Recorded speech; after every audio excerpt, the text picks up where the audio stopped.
Ladies and gentlemen, boys and girls, night owls and insomniacs, welcome back to the darkest hour on the airwaves. This is Silas, the Deranged, Garaynj, your humble host of the Noir and Horror Power Hour, broadcasting from between time and space, from the depths of the Wyrding well. The signal found you again. It always does when you're ready, when you're ripe, when you started asking questions that don't have comfortable answers. Tonight, we begin something new. A journey into the works of a man who understood that the universe is vast, indifferent, and full of things that do not care whether you believe in them or not. Howard Phillips Lovecraft, born 1890 in Providence, Rhode Island, died 1937 in the same city, having barely left it. A recluse, a letter writer, a dreamer of dreams that most people would call nightmares. He called them Tuesday. Now, before we go further, a word about the man behind the mythos, because honesty is the only currency that spins in every dimension, and I deal in honest things. Lovecraft was afraid, not just of cosmic voids and nameless things. He was afraid of people. People who didn't look like him, didn't speak like him, didn't come from where he came from. His letters are full of it. His early stories are stained with it. A deep, ugly, irrational fear of the other, not the cosmic other, but the human one, the kind of fear that diminishes the man who holds it. His racism was not subtle. It was not a product of his time that can be waved away with context. Many of his contemporaries knew better. He chose not to. That is a fact. It sits alongside his genius like a crack in a cathedral wall. It does not bring the building down, but you cannot honestly admire the architecture without acknowledging the fracture. We read his work because it changed horror forever. We acknowledge his failings because pretending they don't exist would be its own kind of dishonesty. The stories belong to everyone now. The prejudice belongs to him alone. Good. Onward. Lovecraft understood something that most horror writers miss entirely. The monster under the bed isn't frightening, not really. You can fight a monster. You can run from a monster. You can, in theory, kill a monster. Monsters have rules. But the universe? The vast, cold, endless universe with its billions of galaxies and its trillions of stars and its spaces between spaces where things older than time drift and dream?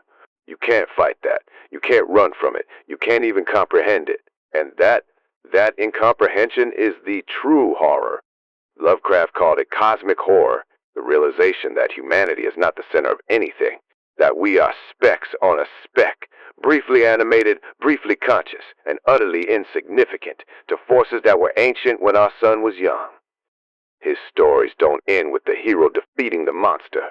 His stories end with the hero understanding, truly understanding what they've seen, and that understanding breaks them because some knowledge is not meant for human minds. Some doors, once opened, cannot be closed. Some things, once seen, cannot be unseen. Over the coming broadcasts, we will read his tales aloud. We will speak the words he wrote in that cramped Providence apartment by candlelight in longhand while the rest of the world slept peacefully unaware. We'll meet Cthulhu dreaming in his sunken city. We'll descend into the nameless depths with the narrator of Dagon. We'll listen to the music of Eric Zan playing furiously against something on the other side of his window. We'll follow Randolph Carter into the darkness beneath the cemetery, and we'll discover what the outsider sees when he finally looks in the mirror. These are not comfortable stories. They offer no reassurance. Good does not triumph. Evil does not lose. Because in Lovecraft's universe, good and evil are human concepts, and the things that wait in the dark are not human. They are not evil. They are simply there, vast, patient, indifferent. And indifference, dear listeners, is far more terrifying than malice. Malice can be reasoned with. Malice can be appeased. Indifference simply does not notice you. Indifference does not care if you live or die. Indifference will consume you without even realizing you existed. So, welcome to Lovecraft. Welcome to cosmic horror. Welcome to the understanding that the universe is not your friend, not your enemy, but something far worse, your landlord, utterly uninterested in your comfort, utterly unconcerned with your complaints, simply waiting for the lease to expire. The stories begin soon. Steel yourself. Or don't. It won't matter much either way. The old ones were here before us. They will be here after. And in the meantime, we read. And now, a word from our benefactors. Do you remember the candy shops of your youth? The glass jars lined up like soldiers, each one holding something colorful, something tempting, something your mother told you not to touch. Your mother was right, about so many things. Grandfather Gorham's grotesque confections, since 1847, or earlier, the records are unclear. The building was here before the town. The town grew around it like scar tissue around a splinter.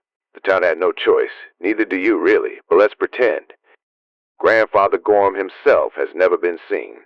His portrait hangs above the register, oil on canvas, painted by an artist who went blind immediately after, though he swore the blindness was unrelated. The portrait ages. You don't want to know what that implies. The portrait blinks when you're not looking, sometimes when you are. It's been known to mouth words. The words are prices. The prices are always fair. Fairness, in Grandfather Gorham's establishment, is non-negotiable. His voice emerges from a brass speaking tube behind the counter. The tube isn't connected to anything. The wall behind it is solid brick, has always been solid brick. The voice comes anyway. Warm, grandfatherly, like someone who's been waiting specifically for you, because he has, because he always has. The recipes are his. The recipes are old, older than sugar, older than sweetness itself. The recipes remember when flavor was a warning, when taste was how the body screamed, no, without words. Grandfather Gorham heard the screaming and thought, opportunity. The shop is staffed by goblins, not employees, residents. They were here before Gorham. They'll be here after, long after. They don't have names. They have designations. The designations are numbers, but the numbers don't go in order. Some are negative. Some aren't numbers at all. They're sounds. The sound a wrapped candy makes when no one's touching it. The sound of chewing from an empty room. The goblins don't sing. They mutter. In unison, different words, same rhythm. It shouldn't harmonize. It does. They taste, test, everything. Not with their mouths. Don't watch them taste, test. Don't ask where the tasting happens. The tasting happens. That's enough knowledge for anyone. They smile when customers leave satisfied. They smile wider when customers don't leave at all. Both outcomes. Please. Grandfather Gorham equally. Browse the selection. The perpetual peppermint still dissolving in mouths that stopped speaking decades ago. Grandmother's grief. Taffy pull it, and it whispers secrets back. Your secrets. Secrets you haven't told yet. The caramel that knows it knows, friend. Don't ask what. You already suspect. Void drops. They taste like the space between stars. Customers describe the flavor as endless and cold and, please, I can still hear it. The fudge of forgotten names. Eat one square, lose one person who loved you. They'll forget you too. It's only fair. And licorice tendrils, which reach back when you bite. They're not aggressive. They're affectionate. In their way. Payment. We accept currency. We prefer other arrangements. Don't ask about the other arrangements. The goblins remember everyone who's asked. The goblins remember everything. It's the only thing they're not good at forgetting. Grandfather Gorham's grotesque confections. Every bite a revelation. Some revelations were never meant for man, but Grandfather Gorham believes in sharing. Visit us at the corner of Wyrding, Maine. The corner that wasn't there yesterday. The corner that won't be there tomorrow. But today the door is open. Today the goblins are smiling. Today Grandfather Gorham has something sweet for you. He always does. Now then, that's all the time we have for tonight's broadcast. This is Silas, the Deranged, Garaynj, signing off from the flicker between timelines. The only signal that doesn't blink when the darkness looks back. Sweet dreams, dear listeners. The old ones are dreaming too. Let's hope our dreams don't meet.